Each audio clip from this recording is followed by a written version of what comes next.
Baik,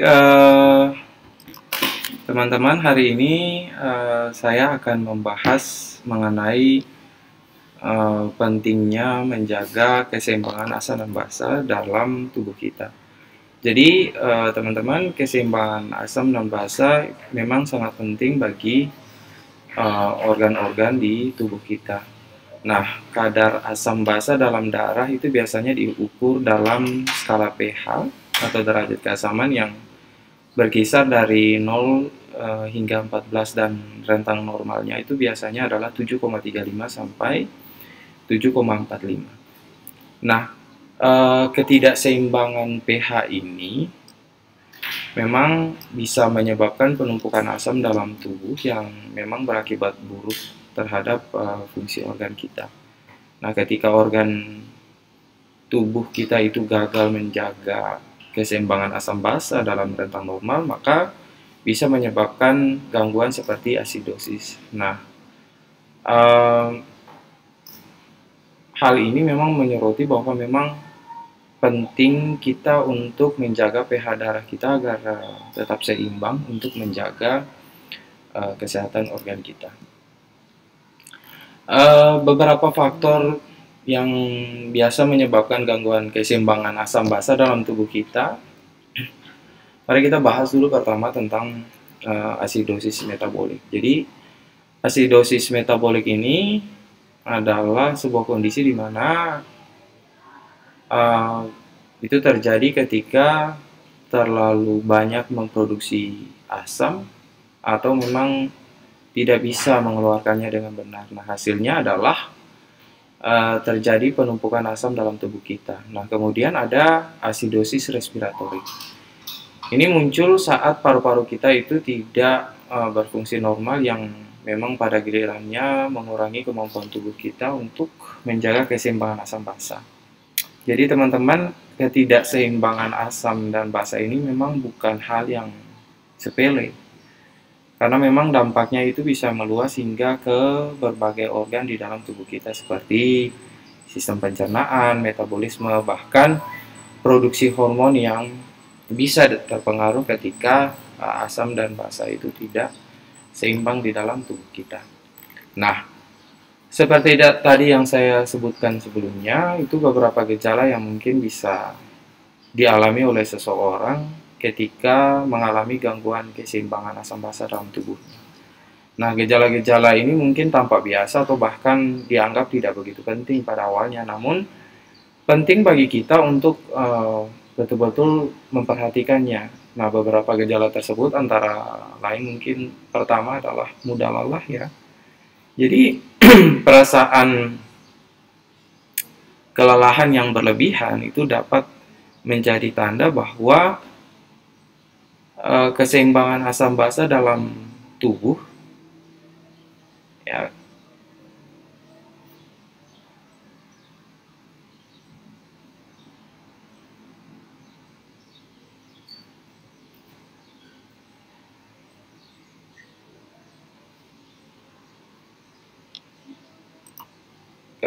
keseimbangan asam basa dalam tubuh kita itu memang terganggu gitu ya. Nah, selanjutnya adalah soal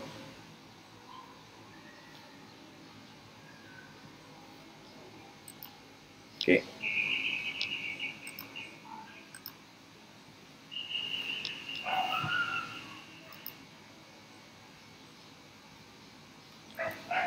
Oke,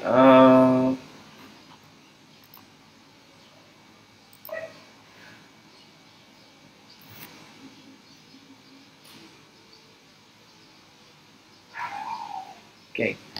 Selanjutnya adalah soal nyeri otot. Jadi, nyeri otot itu adalah memang gangguan yang terjadi ketika keseimbangan asam basa itu mempengaruhi ketegangan atau rasa tidak nyaman pada otot. Nah, selain itu mungkin Anda sering mengalami buang air kecil atau biasa kita sebut dengan poliuria, atau gangguan irama jantung atau aritmia. Kulit atau kuku yang membiru juga menjadi indikator ketidakseimbangan asam dan basa di dalam tubuh. Selain itu ada nafas yang melambat, kram dan kejang otot, serta perasaan linglung yang juga mungkin terjadi. Selain itu, orang yang mengalami gangguan keseimbangan asam basa juga mungkin mudah marah atau mengalami gangguan pernapasan. Itulah beberapa gejala yang memang perlu kita sama-sama perhatikan dan tidak boleh diabaikan ketika kita merasakannya. Nah, kalau seandainya menemukan hal yang seperti ini, kita memang harus berkonsultasi atau bisa mengkaji lebih dalam pada pasien-pasien kita yang mengalami gejala-gejala tersebut. Saat kita berbicara tentang penanganan gangguan keseimbangan asam basa dalam tubuh, ada beberapa langkah yang harus kita lakukan untuk membantu ya mengatasi masalah ini. Yang pertama adalah pada kasus asidosis metabolik ya, yang terkait dengan kadar gula darah yang tinggi, penggunaan insulin itu memang bisa membantu untuk mengontrol dan menormalkan kadar gula darah. Selanjutnya adalah ketika terdapat racun obat atau obat yang biasanya kita minum dan efeknya adalah penimbunan racun dalam darah, penggunaan arang aktif atau penangkal lain itu memang bisa membantu menetralkan ya, racun tersebut dan membantu juga untuk mentransportkan agar terjadi ekskresi atau racun tersebut bisa dibuang dari tubuh. Yang ketiga adalah melalui penyaringan dan pemurnian darah atau biasa kita sebut dengan hemodialisis. Nah, ini berguna untuk menghilangkan produksi laktat ya yang berlebih dan karena laktat itu dia menyebabkan kondisi asidosis metabolik. Selanjutnya penggunaan bronkodilator ketika orang-orang itu mengalami asidosis atau alkalosis berkaitan dengan respiratori ya atau respirasi. Nah, ini bisa berguna bagi penderita penyakit paru-paru, biasanya pasien asma atau penyakit PPOK ya, penyakit paru obstruksi kronik. Jadi bronkodilator itu tugasnya adalah membuka saluran udara dan memulihkan pernapasan. Jadi CO2-nya bisa masuk, O2-nya masuk, kemudian CO2-nya bisa keluar. Karena ketika ada salah satunya yang tertumpuk di dalam darah, maka dia akan menyebabkan alkalosis atau asidosis respiratori. Nah, teman-teman, penting untuk kita ketahui bahwa sebelum menggunakan obat penenang atau jenis obat lainnya, pastikan bahwa kita harus berkonsultasi dengan dokter atau tenaga medis yang terkait. Selain itu, ketika kita menjelaskan kepada pasien itu, ketika meminum obat, harus sesuai dengan resep. Karena efeknya ya ini. Gitu. Kemudian teman-teman juga harus bisa edukasi kepada keluarga atau si pasien bahwa memang asupan cairan yang cukup itu memang penting sekali supaya tidak mengalami dehidrasi. Kalau dehidrasi itu biasanya akan terjadi asidosis ya di dalam tubuh kita. Selain itu pastikan untuk meminimalkan konsumsi alkohol karena minuman beralkohol itu bisa meningkatkan kadar asam di dalam tubuh ya. Oke. Selanjutnya, pentingnya keseimbangan asam basa dalam tubuh manusia itu karena memang keseimbangan asam basa itu memainkan peranan utama dalam menjaga kesehatan fungsi optimal dalam tubuh kita. Nah, kadar asam basa dalam darah itu diukur menggunakan skala pH yang merupakan indikator penting ya dalam tubuh manusia. Nah, biasanya seperti yang saya sudah sebutkan sebelumnya bahwa pH darah itu berkisar antara 7,35 sampai 7,45. Nah, gangguan keseimbangan asam basa seperti asidosis metabolik atau respiratorik ini bisa mengakibatkan gangguan berbagai organ tubuh. Nah, selanjutnya adalah ketika kadar asam basa itu tidak seimbang, ini menyebabkan gangguan pada fungsi tubuh kita, mulai dari proses pencernaan, metabolisme, hingga produksi hormon. Nah, gejala yang biasanya ditimbulkan itu bervariasi, teman-teman. Mulai dari mudah lelah, kemudian nyeri otot, kemudian juga gangguan irama jantung atau aritmia, hingga masalah pernapasan. Nah, peran vital dari paru-paru dan ginjal dalam menjaga keseimbangan asam basa tidak boleh kita abaikan gitu ya. Karena ketiadaan keseimbangan pH bisa menyebabkan penumpukan asam dalam tubuh dan mengakibatkan gangguan kesehatan yang serius. Ada beberapa langkah yang dapat diambil untuk mengatasi gangguan keseimbangan asam basa. Misalnya, penggunaan insulin untuk mengontrol gula darah, penangkal racun obat dalam darah, serta penggunaan bronkodilator yang sudah disebutkan sebelumnya. Nah, tidak kalah pentingnya adalah menjaga konsumsi alkohol, ya, tetap terkontrol, dan memastikan penggunaan obat penenang sesuai dengan resep dokter. Selainnya itu yang tadi saya sudah sebutkan bahwa meminum cairan yang cukup, ya, itu adalah langkah sederhana supaya keseimbangan asam basa dalam tubuh itu masih tetap terjaga. Nah, kita akan masuk di dalam materi tentang aspek keseimbangan asam dan basa. Jadi teman-teman,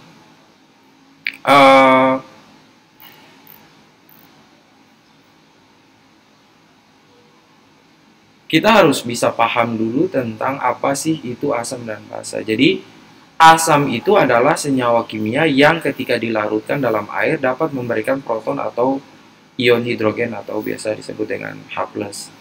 Sedangkan basa itu adalah senyawa yang ketika dilarutkan dalam air itu memberikan ion hidroksida atau OH-. Contoh, senyawa asam dalam kehidupan sehari-hari seperti cuka, air jeruk nipis, air jeruk lemon. Nah, sedangkan contoh senyawa basa ini seperti sabun, air kapur sirih, bahkan amonia. Jadi, ini sebenarnya itu sudah dijelaskan pada saat kita belajar tentang kimia ya di SMA. Nah, teman-teman, keseimbangan asam basa sangat penting dalam tubuh kita supaya menjaga fungsi organ tubuh agar tetap berjalan optimal. Seperti yang tadi saya sebutkan bahwa kita punya kadar asam basa dalam tubuh itu memang diukur menggunakan skala pH yang normal dalam tubuh manusia adalah 7,35 sampai 7,45. Nah, tubuh itu biasanya menggunakan mekanisme kompleks yang memang melibatkan beberapa organ seperti paru-paru, ginjal, dan sistem penyangga buffer. Ya, sistem penyangga buffer di dalam tubuh manusia itu biasanya adalah plasma darah. Ya, jadi gangguan pada keseimbangan ini bisa terjadi dalam bentuk asidosis di mana pH darah itu kurang dari 7,35 atau alkalosis atau basa di mana pH darah itu lebih dari 7,45 gitu ya, teman-teman. Nah, parameter keseimbangan asam basa itu jadi disebut dengan parameter itu adalah pengukuran ya. Nah, biasanya parameter atau apa yang mau akan kita ukur itu biasanya adalah pH, kemudian tekanan karbon dioksida atau PCO2, bikarbonat atau HCO3, dan excess base atau BE gitu, atau kelebihan basa. Ini kalau teman-teman mau lihat biasanya ada pada pasien-pasien yang di ICU dan hasil pengukuran analisa gas darahnya ada di hasil laboratoriumnya. Nah, pertama pH atau derajat keasaman ya, potential of hydrogen. Jadi rentang normal pH darah seperti tadi sudah sering saya bilang bahwa 7,35 sampai 7,45. Nah, kalau pH itu dia lebih rendah dari 7,35 disebut dengan asidosis. Ya. Kalau pH-nya lebih dari 7,45 maka disebut dengan alkalosis. Bagaimana dengan PCO2?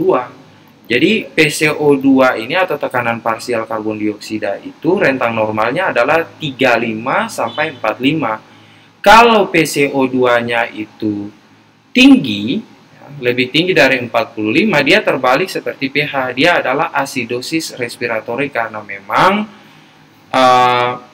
PCO2 itu didapatkan dari hasil buangan respirasi atau hasil buangan dari paru-paru ya. Kalau PCO2-nya itu turun, ya, PCO2-nya itu turun, maka dia disebut dengan asidosis, alkalosis.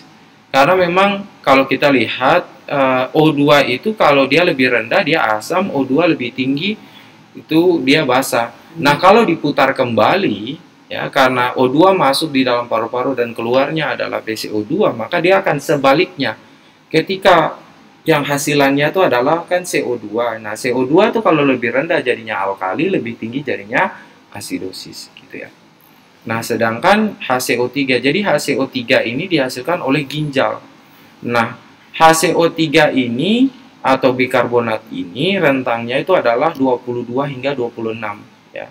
22 mg ya, per liter. Nah, kalau peningkatan HCO3 itu disebut dengan alkalosis metabolik karena ginjal ini berurusan dengan metabolik. Kalau PCO2 urusan dengan respiratorik. Nah, kalau metabolik dia sesuai dengan pH.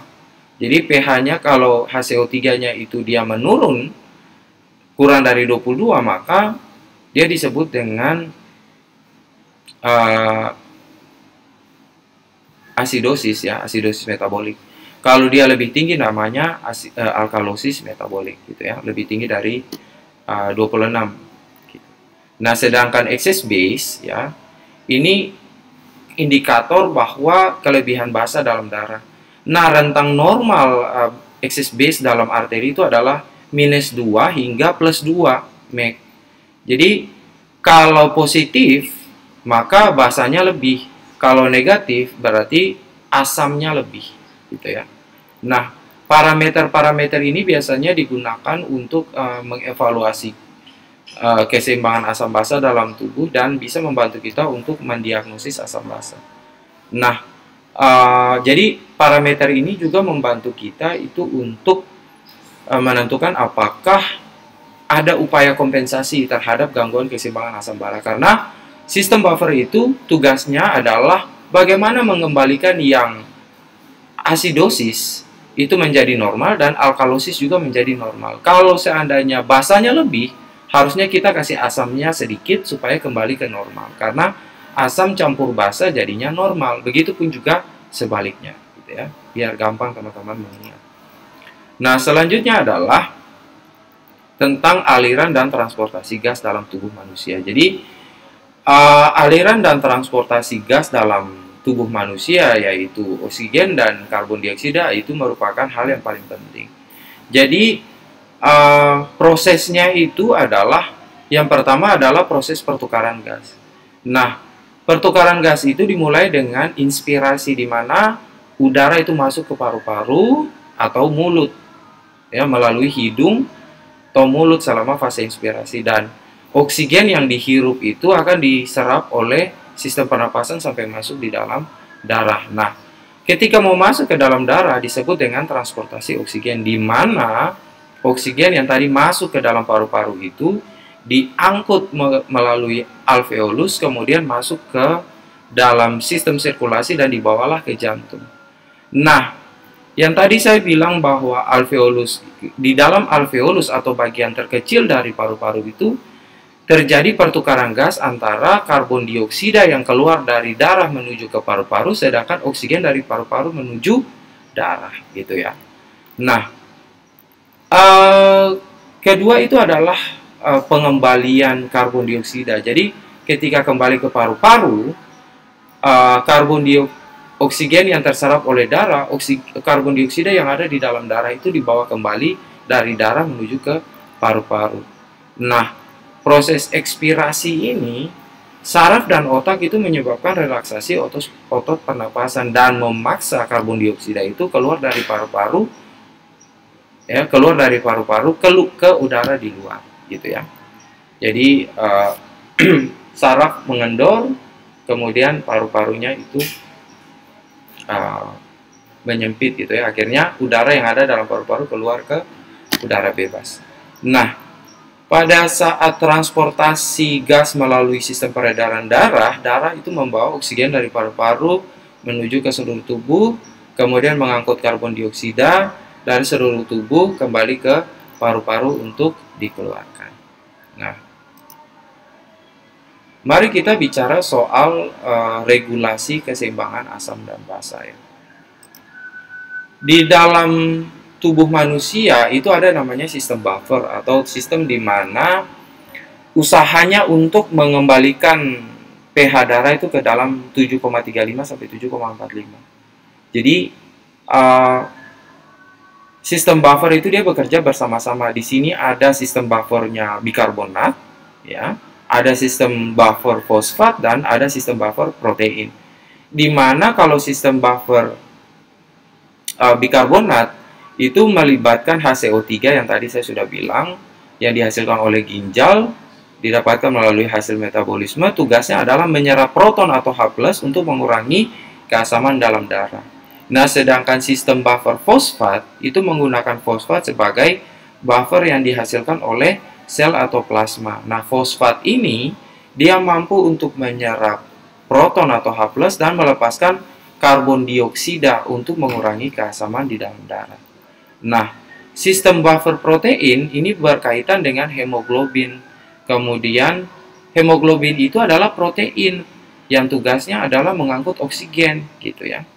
Nah, hemoglobin ini tugasnya adalah sebagai sistem buffer dalam darah, di mana dia menyerap proton atau H+, yang kita bilang oksigen tadi itu, kemudian dia melepaskan karbon dioksida supaya keseimbangan asam basa itu tetap ada. Nah, sistem buffer ini ya dia punya tujuan itu supaya menyeimbangkan tetap darah itu berada dalam posisi pH 7,35 dan 7,45.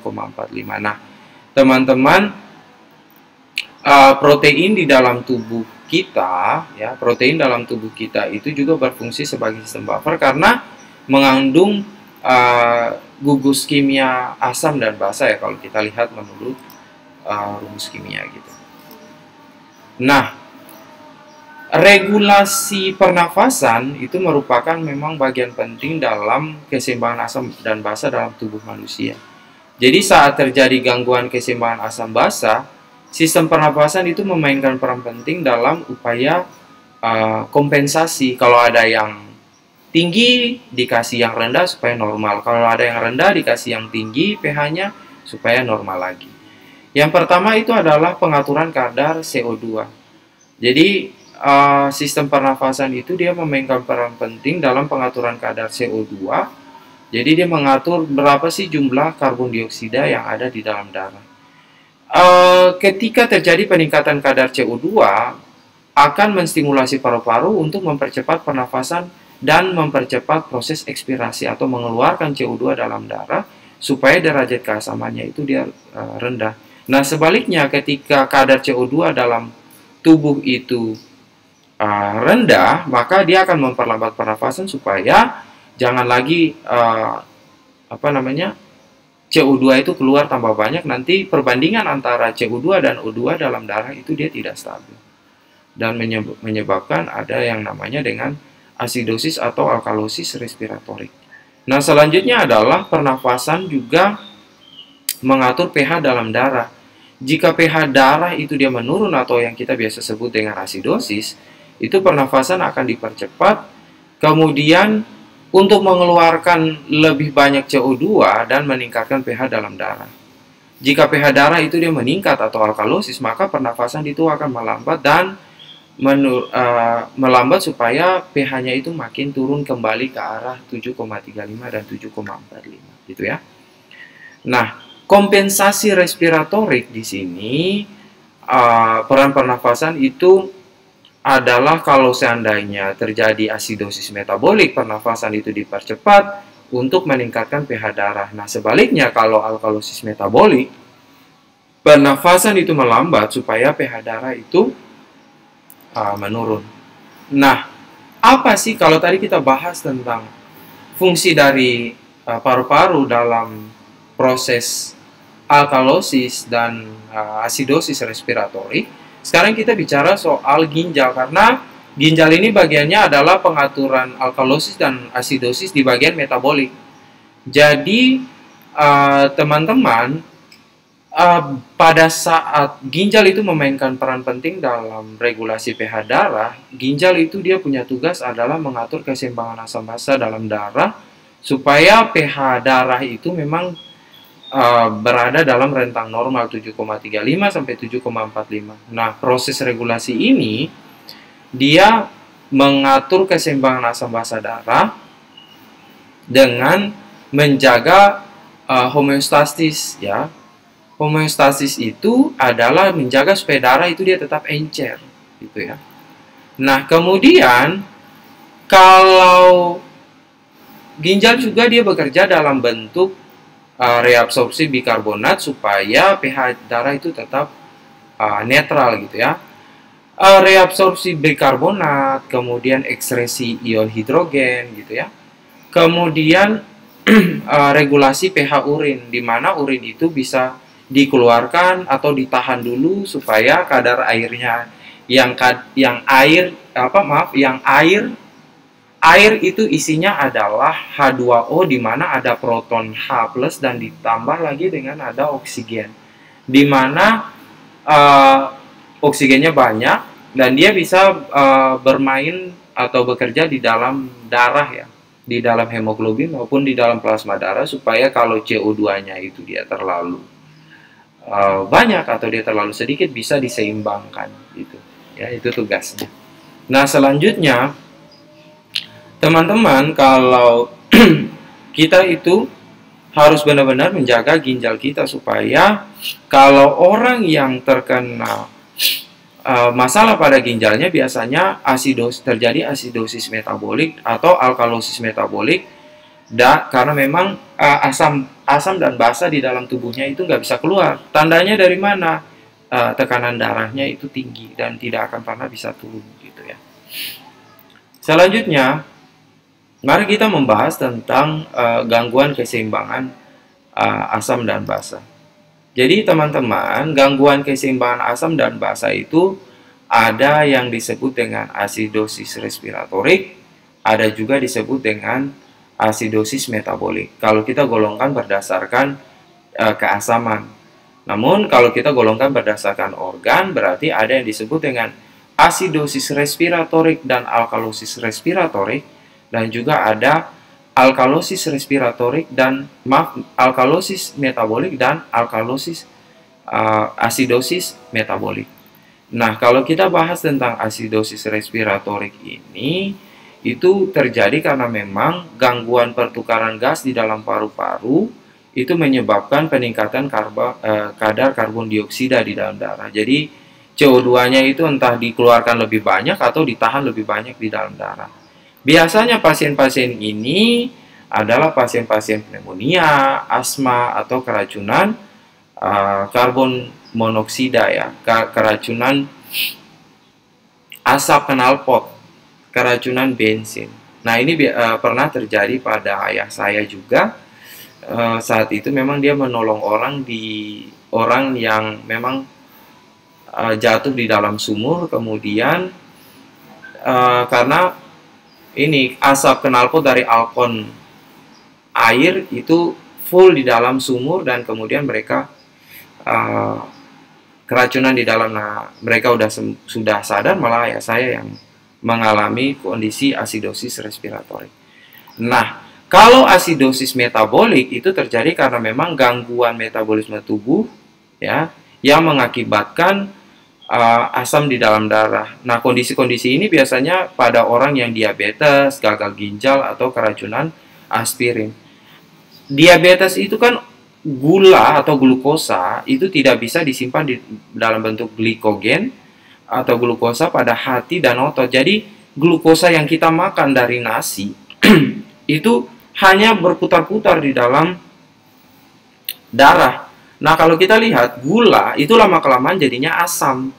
Jadi makanya terjadilah pada orang diabetes itu kadar gulanya yang tinggi di dalam darah itu membuat asam di dalam darahnya. Jadi makanya terkena asidosis metabolik. Nah, biasanya untuk orang dengan gejala asidosis ini biasanya akan nafasnya itu pendek dan cepat, kemudian sakit kepala, bingung, lelah, atau mengantuk, serta peningkatan detak jantung, ya. Nah, biasanya pengobatannya itu bervariasi tergantung dengan jenis dan penyebab. Nah, kalau asidosis respiratorik, penanganan fokusnya itu untuk mengatasi penyebabnya, seperti kalau orang asma kurang oksigen ya dikasih oksigen gitu ya. Kalau ada infeksi ya dikasih antibiotik, karena memang infeksi itu kan namanya saja infeksi, berarti ada bakteri di dalam yang menyebabkan. Bakteri itu kan makannya adalah makan oksigen dan kemudian yang dikeluarkan adalah karbon dioksida gitu ya. Jadi tubuh itu chaos gitu. Nah, sedangkan pada asidosis metabolik, kalau gulanya tinggi di dalam darah ya dikasih insulin supaya gulanya itu bisa disimpan gitu ya, dan kemudian lakukan pengobatan gagal ginjal seperti CAPD ataukah dilakukan hemodialisis. Nah, selanjutnya adalah soal alkalosis respiratorik dan metabolik. Nah, kalau alkalosis respiratorik ini memang terjadi karena memang gangguan dalam pertukaran gas di paru-paru yang menyebabkan penurunan kadar karbon dioksida dalam darah. Nah, alkalosis respiratorik ini kan terbalik dengan pH darah tadi.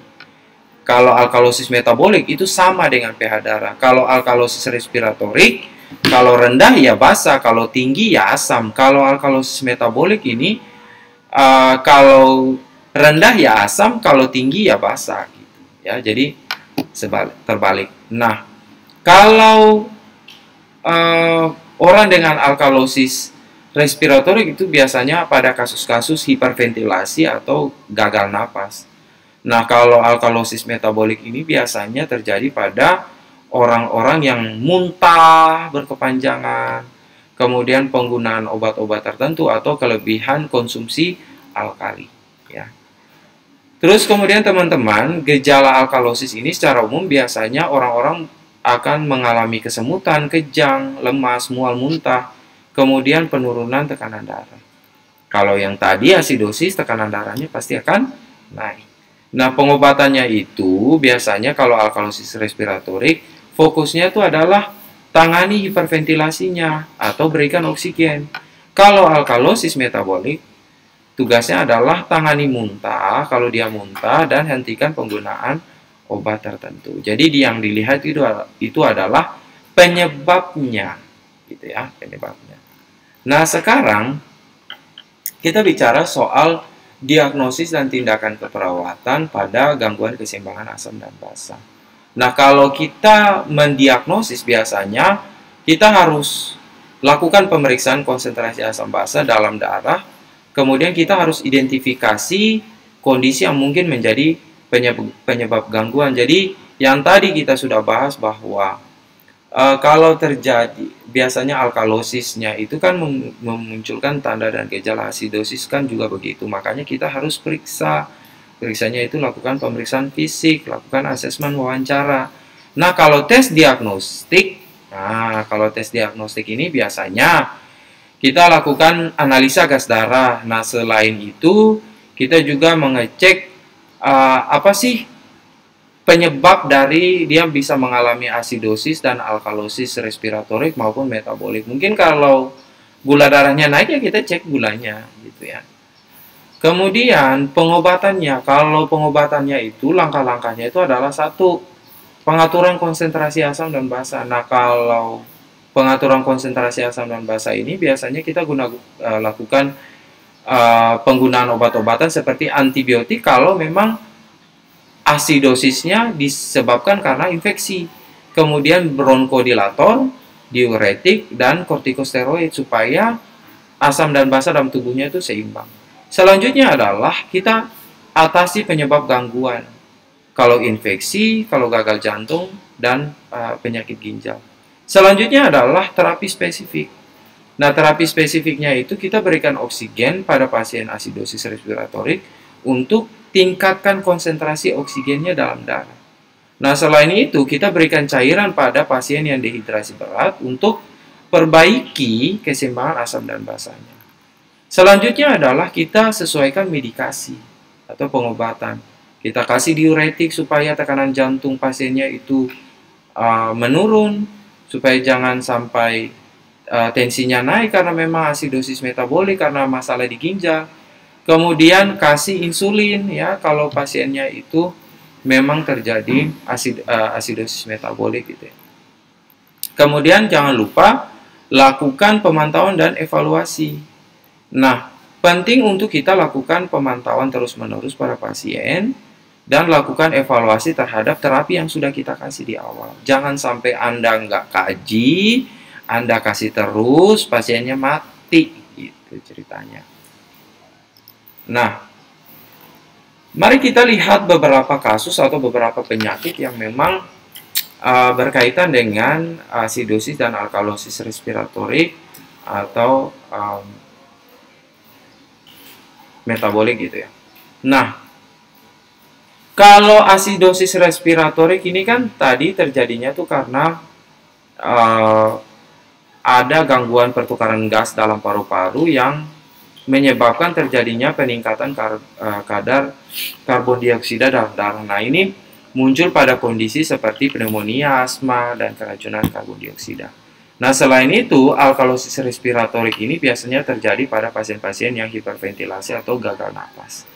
Selanjutnya ada asidosis metabolik yang disebabkan karena pasiennya diabetes, gagal ginjal, maupun keracunan aspirin. Nah, sedangkan alkalosis metabolik itu disebabkan karena muntah, ya, ibu-ibu hamil yang muntah sampai nggak tahu diri, terus kemudian penggunaan obat tertentu dan konsumsi alkali yang berlebih. Nah, asuhan keperawatan apa yang biasanya kita kasih? Itu yang jadi pertanyaan kalau pasiennya udah muncul tanda dan gejala seperti itu. Yang pertama adalah kita lakukan pemantauan tanda vital, di mana kita harus melakukan pemantauan tanda vital itu secara rutin, termasuk tekanan darah, denyut jantung, frekuensi napas, supaya kita bisa tahu ada perubahan yang mungkin terjadi yang kaitannya dengan gangguan asam dan basa. Karena memang perubahan tanda vital ini mengindikasikan bahwa terjadi peningkatan atau penurunan keasaman dalam darah.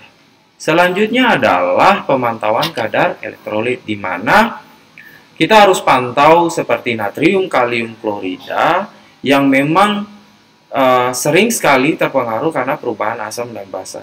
Dan gangguan keseimbangan asam dan basa ini juga bisa mempengaruhi kadar elektrolit di dalam tubuh. Selanjutnya adalah kita lakukan edukasi, di mana edukasi ini yang kita jelaskan itu adalah penyebab, gejala yang mungkin muncul, pengobatan yang kita berikan, serta pentingnya pasien itu mengikuti rencana perawatan yang sudah di prescription, yang sudah ditetapkan gitu ya. Selanjutnya adalah kolaborasi dengan tim medis. Ya, tim medis itu bisa dokter, bisa ahli gizi, bisa terapis lainnya, supaya intervensinya itu tepat gitu, sesuai dengan kondisi pasien, ya. Dan kolaborasinya itu harus secara holistik atau menyeluruh, jangan part by part. Gitu. Karena memang ini sudah menyangkut dengan komplikasi. Nah, selanjutnya adalah pemantauan intervensi medis, di mana intervensi medis yang sudah kita berikan, seperti kasih obat, cairan, oksigen, dan lain-lain, harus dilaporkan setiap kali ada perubahan kondisi. Jadi makanya pasien-pasien yang mengalami gangguan asam dan basa, mereka tidak pernah ditaruh di ruang bangsal biasa, tapi masuk di ICU maupun masuk di dalam ICCU, karena sedikit perubahan saja itu maka akan berpengaruh terhadap kondisi pasien. Obat yang diberikan itu biasanya itu adalah kategori obat keras dan diberikan dalam dosis yang memang terhitung penuh. Itu pakainya titrasi, itu entah nanti sirim pump atau nanti infus pump, tapi memang semuanya itu dihitung ya. Dan dipantau kondisinya itu setiap jam gitu. Nah, teman-teman, setelah kita semuanya telah mendengarkan materi dari awal sampai sekarang, kita harus tahu bahwa beberapa poin penting itu mencakup pemahaman yang mendalam, pemantauan peran kita dalam melakukan diagnosis dan intervensi, kemudian pengambilan keputusan, kolaborasi tim kesehatan, dan pencegahan gangguan keseimbangan asam dan basa. Nah, pada saat kita sudah belajar tentang kondisi keseimbangan asam dan basa, teman-teman itu harus punya pemahaman yang kuat tentang keseimbangan asam dan basa yang bisa memungkinkan kita sebagai perawat itu bisa menganalisis kondisi kesehatan pasien dengan baik, membantu dalam mengevaluasi respon terhadap perawatan dan merencanakan tindakan perawatan yang lebih tepat. Nah, selanjutnya adalah pengetahuan tentang keseimbangan asam dan basa itu memungkinkan kita sebagai perawat untuk melakukan pemantauan yang cermat terhadap perubahan dalam parameter seperti pH darah, PCO2, HCO3, dan excess base pada pasien yang memang betul-betul merupakan indikator yang penting dalam penilaian kondisi kesehatan berkaitan dengan keseimbangan asam dan basa. Nah, teman-teman, pemahaman tentang keseimbangan asam dan basa ini mendukung peran kita sebagai perawat untuk bisa mengidentifikasi gangguan, kemudian pilih intervensi medis yang sesuai, serta memantau respon pasien terhadap pengobatan. Nah, selanjutnya adalah kalau kita perawat yang memahami keseimbangan asam dan basa itu bisa membantu kita dalam mengambil keputusan yang tepat dalam situasi gawat darurat atau perubahan kondisi yang memerlukan perhatian yang cepat. Selanjutnya adalah pemahaman yang baik tentang keseimbangan asam dan basa yang memungkinkan perawat itu bisa kolaborasi dengan anggota tim kesehatan lainnya. Supaya apa? Supaya bisa bagi informasi dan pemahaman yang diperlukan dalam kita merencanakan perawatan yang terintegrasi bagi pasien. Selanjutnya adalah ketika kita paham tentang keseimbangan asam dan basa dalam tubuh manusia, kita bisa lakukan tindakan preventif, asuhan keperawatan preventif, kasih edukasi ya tentang faktor-faktor yang mempengaruhi keseimbangan asam dan basa, serta memberikan panduan yang terkait dengan pola makan yang sehat dan pengelolaan obat-obatan. Jadi memang itu adalah materi singkat yang sudah saya berikan. Sekiranya teman-teman bisa menyimak, dan kalau memang masih belum memahami, bisa komen dan kemudian atau diputarkan kembali video ini. Terima kasih dan tetap semangat untuk teman-teman semua.